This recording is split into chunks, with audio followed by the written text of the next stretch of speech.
On this episode of We're No Damn Experts, Maddie and I talk about Sluice Boxes State Park, where I know very little and Maddie claims to be an expert. Best damn podcast, the best damn town. You wanna get up, get ready to get down.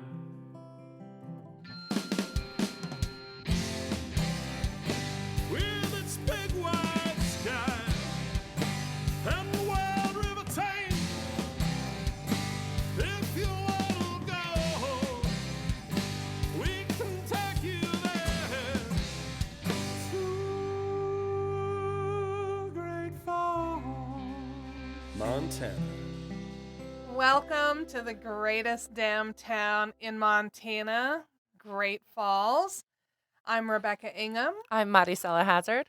and we are no damn experts. No, we're not, but we're climbing the charts. We are. Well, and I'm going to tell you, when I saw the calendar invite for this podcast, I'm like, oh, I wonder who our guest is going to be.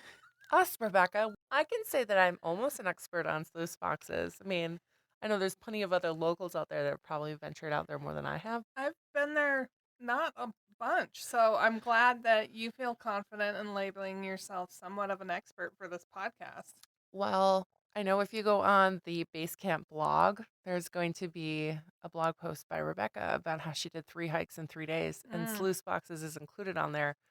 But she also tattles on herself that she had never been there before. No, and I'm going to share that on the podcast today because it's frankly embarrassing, but I don't have any secrets from our audience. I'm an open book. Yeah, it wasn't until 2018 when my aunt came out from Boston Boston. to do some hikes. We used our house as a base camp and went out and had the most amazing week here in Great Falls.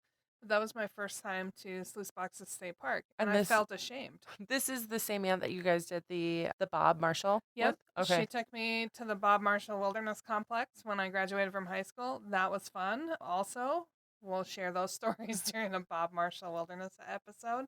But then we also went, after she got her knees replaced, we went into the crazy mountains, and that trip is what determined that we would only do day trips and sleep in comfy beds. And if you are like a fan of the podcast, this would also be the aunt that you did cycling with from the Warden Park Overlook. Yep. Down all the way down the hill. We did go back up the hill, just not as successfully as we did going down the hill. Okay. So we're mentioning your aunt on this podcast a lot. We might have to have her on as a guest. Cindy might be jealous. If you don't know that from the last 2 episodes, that's Rebecca's mom. Yep. But we do have some good news. We got some feedback on our podcast, not from your mom. This makes me excited. I do love my mom and I enjoy that she listens, but it's like if she's the only one sharing, it's like she's the only one listening. Well, we got an email from Ashley, and she is a Great Falls local, or grew up in Great Falls. Ooh. And she graduated from high school in 2016, and she moved to Missoula for college. And she's saying that she misses Great Falls, and she likes the podcast. She likes our ideas. Well, Ashley, thank you. But you didn't answer the Joel poll. I think that's the one episode where we were like, yeah, these are our pitches. So, Ashley, if you could email us back. And let us know what one you liked. Do you remember what episode the Joel poll was in? Joel poll would be the last of 2020. I don't remember the exact episode, but it's probably around 10 to 13. So, I know 13 is where we talked about ghosts. So,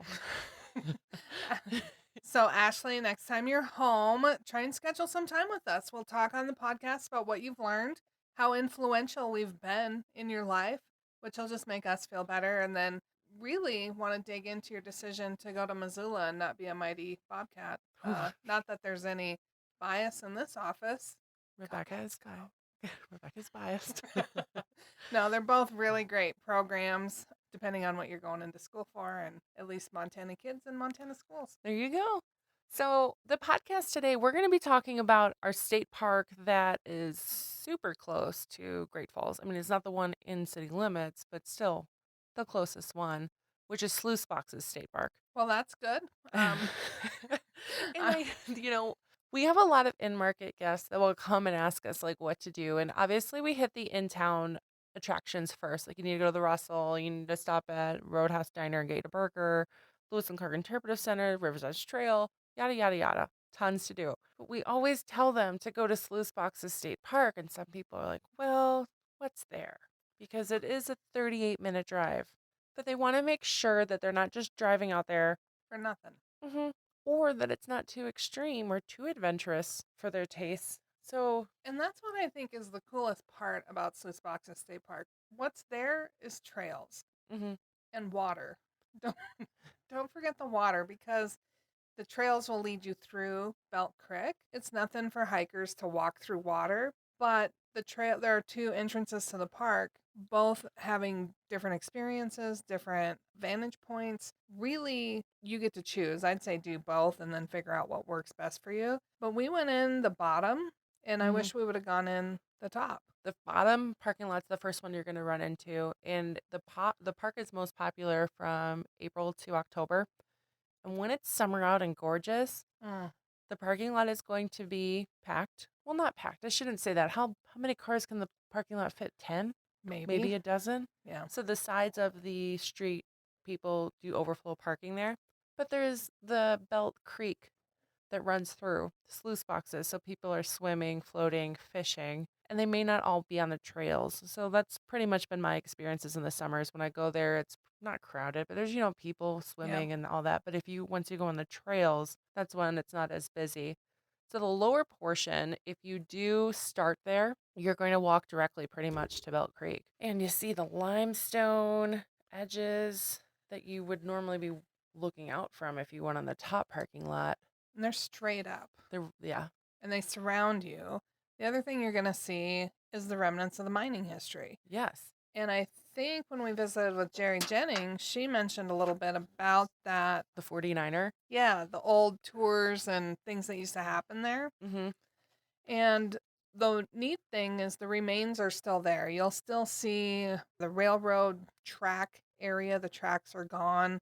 You'll see old mining cabins that you can walk into and walk around and imagine what it was like to live in one of those things. The one on the lower portion of the park, I think, is what photographers flock to because it's gorgeous. It's this, old cabin with the limestone, the tall grass. It's perfect. So if you take the lower portion and you go in the summer, and we're going to remind you again, during the spring, there's that runoff, and Belt Creek might be a little high for you to cross. A little bit brisk. Well, I'm going to say it's just flat out dangerous. Don't try and cross it when it's rushing. But just bring waterproof shoes or your sandals for when the water has calmed down. Then you're going to cross that creek probably 4 times in the bottom trail. But once again, stunning views. And even if you go and don't cross, I think it's a maybe 3-mile hike, turnaround there and back. It's just walking. From the top down and back up? No, from the lower portion. In and out. Yeah, in and out from the lower portion. And I don't think there's any elevation gain on that route. Yeah, I would say no. The other thing I would note is when you start out on the lower portion, I don't know if you found this, but there is almost like there's 2 trails in the bottom. One that goes a little bit more closer to Belt Creek, one that goes more through the middle of the park. It doesn't matter which option you choose. On the map, it shows only one trail going in. And that's really because they all end up in the same spot. So you can't get lost. And that was one of the things that when I went for the first time, I'm like, which option is which? Because when you looked at the trail map, there's only one. And really, the one through the middle is the best option. The one near Belt Creek is nice, except it kind of fades off at a certain point. Like, it wasn't supposed to be a trail. So I trailblazed a little bit. I'm sorry, state parks. You're fine. If I wasn't supposed to do that. But had to kind of make my way in the last couple steps to meet up with the middle trail. But know that they do meet up, and there's no hurry, no rush, nothing bad's going to happen if you choose one over the other.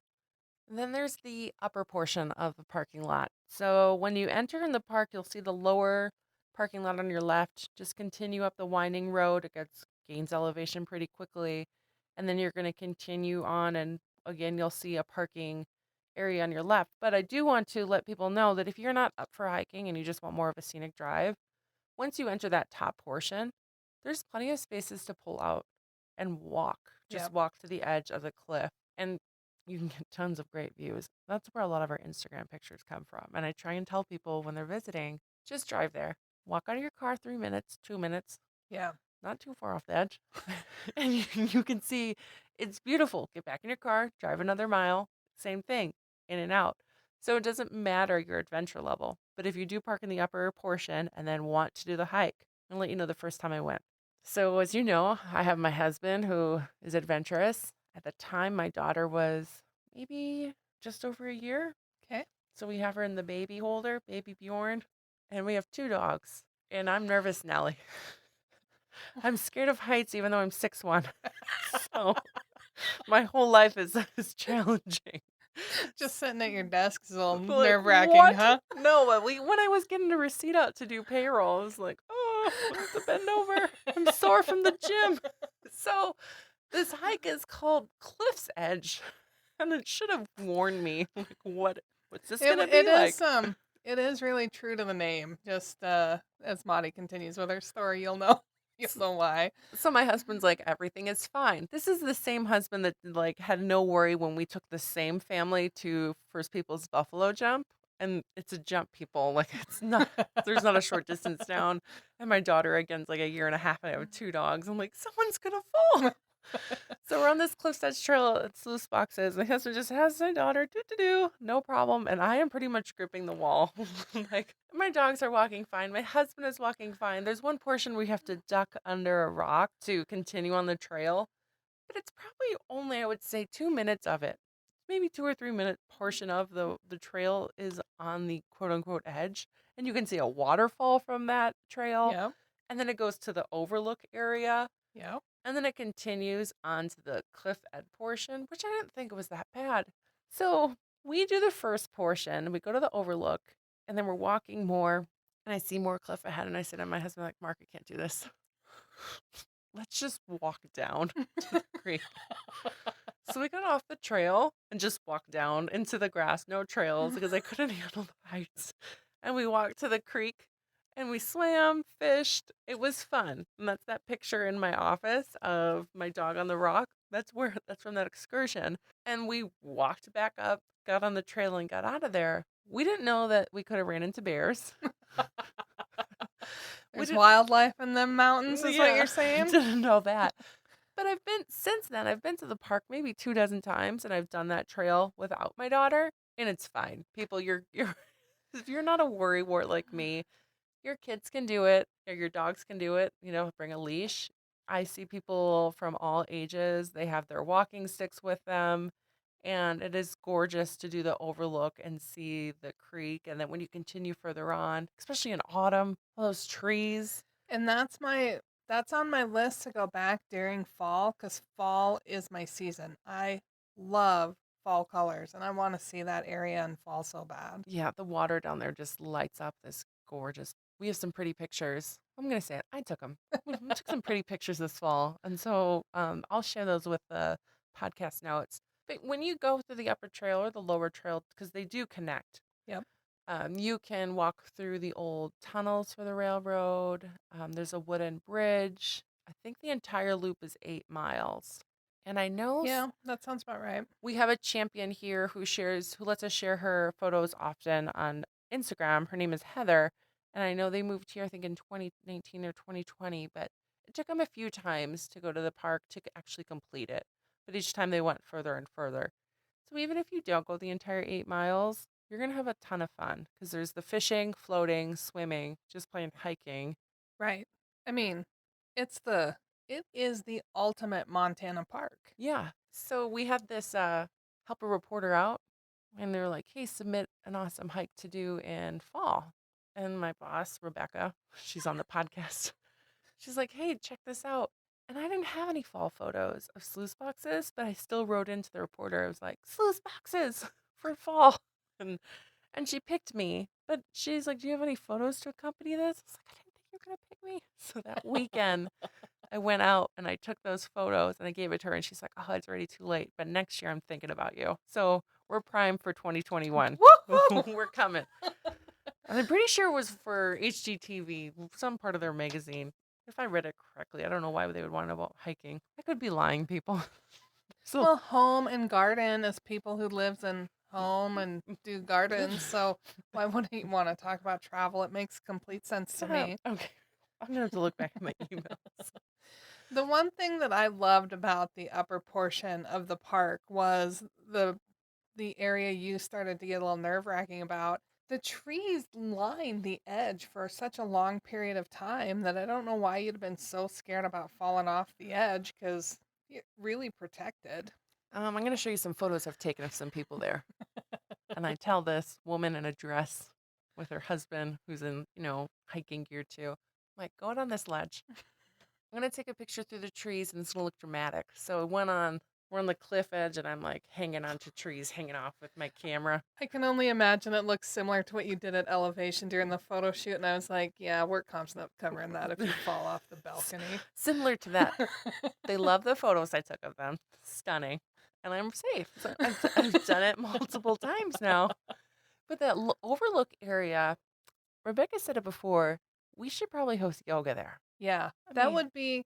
I just think there's well, I'm not talented enough to do yoga there. I think the instructor could sit a little bit more out on the cliff's edge, mhm, more skilled there. I'll sit in the back because when I do yoga, I love it, but I laugh quite a bit yeah. because Because you stop your pose. At least I do, quite a few times, and you're like, what are you doing? my yoga instructor used to. You're doing such a great job. I'm like, I can't possibly be doing a good job. I'm like, This feels wrong and awkward, and I can't imagine this looks good. no, no, not at all. I have like 90 million yoga pants. I've been saying hot yoga once, and that's about it. Well, that's why it's called athleisure. There we go. But there's other parts in the park, like those areas I mentioned. You can just walk out to it. Those are plenty flat enough. Bring a Yep, blanket, take a picture. they are. And that one upper trail does loop around the top. Uh huh. I went up. I went up to the upper loop from the bottom. Oh.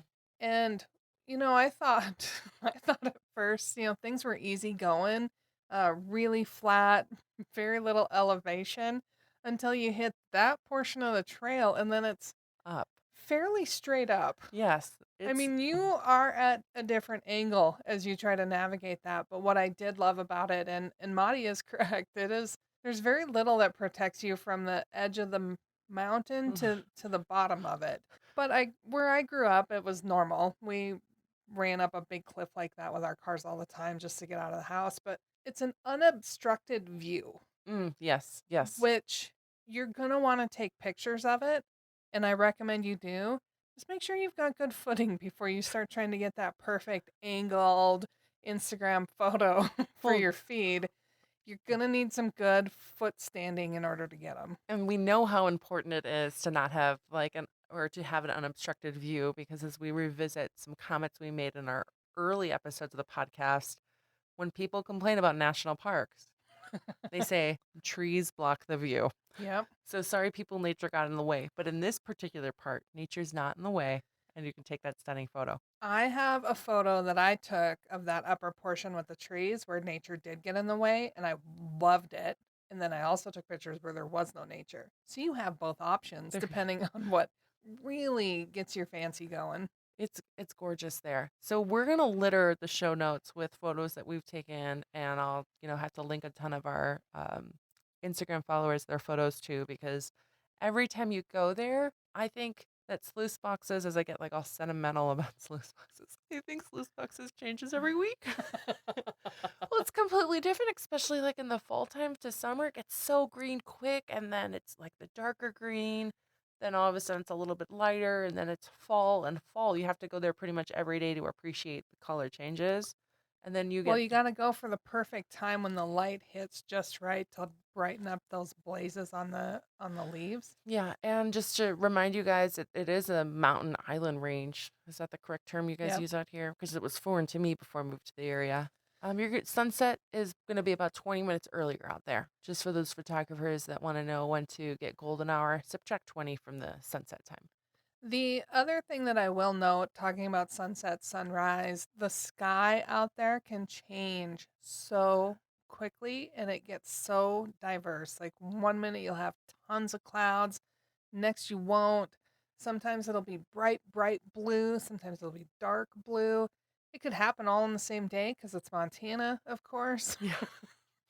We've had every season in a half hour in this town. Oh, yeah. I mean, when we talk about the introduction to Great Falls, we hit the record for the fastest temperature change in the U.S. And it was just, well, not just. I watch replays of Who Wants to Be a Millionaire, and it was on the millionaire questions. Oh. It wasn't a current episode. It was from a long time ago. Oh, I but was like, oh, are you a millionaire? Did you win? Because Great Falls is mentioned on Who Wants to Be a Millionaire and Jeopardy. yeah. So we're famous people. Why aren't you here yet?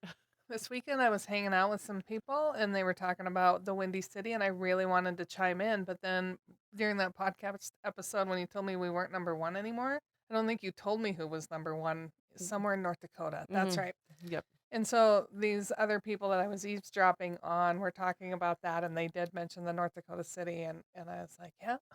We knew that. You did must you get that information from me? You must be listening to the podcast.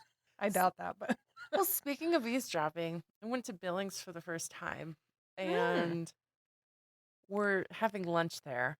And, honestly, I haven't been to Billings ever before, nor have we traveled really outside of Great Falls in a long time. So I was a little overwhelmed going to a new place. I'm like, what's there to do well, here? it's so big. It's so big. It's like the biggest city in Montana. I don't know how big their downtown is. Anyway, there was a group of people at the other table, and they were talking about Jeremiah Johnson and his Mountain Man beer. And I wanted to interject and say you guys should try listening to our podcast because we talked about it with Matt and Jolene. But Yeah. I was like, hey, they're talking about Jeremiah Johnson. I feel like I have a connection with him because I took pictures of him when it was like freezing outside of Tracy's. But, That was such a good video shoot. Poor guys. Yeah, don't become too close to us or you will get the short straw drawn on some creative ideas that we have. So my friend Mariah, she is used in our photo shoots a lot. And we just ran this email campaign. We have Mariah, hey, we're going to feature you in an entire email that's sent out to how many thousands of people? 80,000 people, give or take. 80,000 people. So she gets a text from me. Is that okay? She's like, what's it about? I'm like, it's about Sluice Boxes State Park. She's like, oh, yeah, that's fine. As long as you don't tell the story when Fish and Wildlife was called on me. For kidnapping your daughter. Yeah, we did a photo shoot in August with two of my other friends because they got roped in. Why not? And my daughter was with us. My daughter did not want to leave me, and I was not comfortable with this cliff edge again. She wasn't in a baby Bjorn. She was instead a 2-year-old. And so she stayed back at the car with my friend Mariah, and she was not happy. So let's see how loud she was, drew attention in, and they had to confirm that my daughter was safe. Eventually, she just turned on all the buttons on the car, so it was fine. So it turns out everybody will be safe all the time. They're alerted to kidnappings at Sluice Boxes State Park. So you're fine. You're good there. The other things we could share about Sluice Boxes is that people still do go there in the winter. I don't know why. Be very, very careful in the winter there, just because water. Water, how deep the snow is. And the terrain itself is, in some areas, not just level open fields. We've had some instances in the park where people weren't being safe and weren't paying attention and it caused some problems for them. The other thing is bicycles in Sluice Boxes State Park are not allowed. Okay. And dogs have to be on a leash. Yeah. So the one thing I will mention, which I've not done, but our friend Kelly Aline, I believe, has. Sorry, Kelly, if you've not. I'm just saying you have. Floated Belt Creek. Oh. Inside Sluice Boxes State Park. Well, I mean, I see all the pictures on Instagram when I look at the hashtag. People are having a fun time out in summer. Like, they hang out there. Yeah. I guess it gets pretty swift. Well, of course, it gets swift. But yeah, that was a feature I've not gotten to dig deep into anybody else that I know of that has. Okay. So if you're listening and you've flooded Sluice Boxes State Park, we'd love to talk to you about it. Email us at podcast@visitgreatfalls.org, and we'll do a call out just like we did with Ashley from Missoula. We'll share your insights on our podcast. What? That's so cool. we hope that you learned a lot on this short episode. And like I said, you just have to see the pictures. You need to know what you're going there for and wide variety of nature photography that can be taken there. And again, for all peoples, all ables, all abilities, it's just a diverse park for anyone who wants to participate in the outdoor recreation and not really have a strain on them. But again, like Maddie mentioned, wildlife abounds in the outdoors. That's where they live. Yeah. So be careful. Oh yeah. Yeah, please do. I saw the bears I saw were from the overlook, the top trail looking down at Bell Creek. Oh. So they were far ways away, but on the back I saw their scat. Their scat, whatever, hat. Watching too much kids' TV. All right. So thank you for joining us on this episode of We're No Damn Experts. We're excited to see what else you can do this spring and summer here in Montana because travelers are coming back and they're doing it safely. And if you have any questions, you can always email us at podcast@visitgreatfalls or visitgreatfalls.org. We'll send you out any information about the town, when to come, some upcoming events. Since this is episode 20, if you've not listened to the 19 other episodes that came before it, do so. You can find them anywhere you get your podcasts or at we'renodamnexperts.com. All right. So we hope to see your smiling face here in Great Falls, Montana. See you soon. We're No Damn Experts is the recorded claims from Great Falls, Montana, covering what you need to know about this amazing damn town. Damn, that felt good. On the next episode of We're No Damn Experts, we have the honor of visiting with the newest owner of Montana's first ski hill. You're not going to want to miss this. Tune in. We're No Damn Experts was produced by Great Falls, Montana Tourism with original music from the best damn musician, Joel Corda.